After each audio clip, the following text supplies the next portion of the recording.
Well, let's talk to Francis Collings, who's live in Hatay on the Turkish-Syrian border. Francis, details sketchy at the moment. What more can you tell us about the downing of this helicopter? Well, details sketchy and somewhat confusing. We were getting the same details that you've been reporting about. Two helicopters being involved somewhere close to the southern Hatay border to the south of where we were.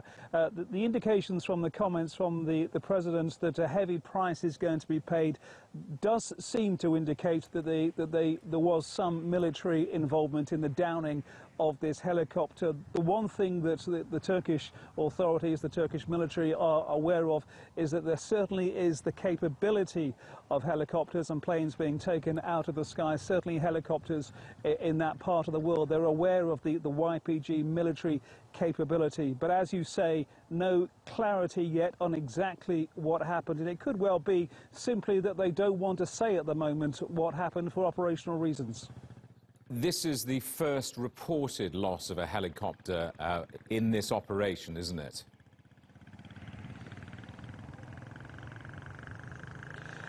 It is, and it's been going on for a while. I mean, initially there were indications, certainly from some in the military high command, that this could be a quick operation, or certainly they wanted it to be perhaps faster than it is at the moment. But at the same time, things are moving along in a relatively cagey fashion. We've just been in Kilis, right on the Syria-Turkey border. We've heard an awful lot of outgoing artillery, a lot of shells being fired, mainly at Mount Rajo on the Syrian side. That's been targeted from the air, we believe, with helicopters as well, and the artillery coming from Kilis, which is further in that direction, and also to the southern part of the Hatay province. Interesting, in the last hour or so, the President and the Prime Minister admitting there are losses, perhaps preparing the public for further inevitable losses as this campaign progresses.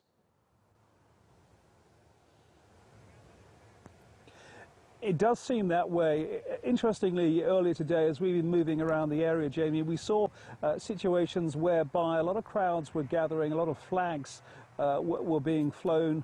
We're talking about on the roadsides in rural parts of this country, close to the border.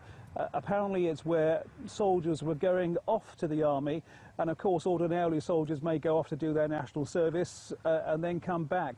But there's certainly definitely a feeling in this part of the country that people are going off and they're not entirely sure when or if they'll come back. There's a very different air regarding the military. I've been down here a lot over the last couple of years, and often you do see a lot of military vehicles moving up and down. We've seen plenty in the last few hours, and there's a different air, certainly with regards seeing these effectively ceremonies sending people off to a conflict literally just 4 or 5 kilometers to the south of where I'm standing.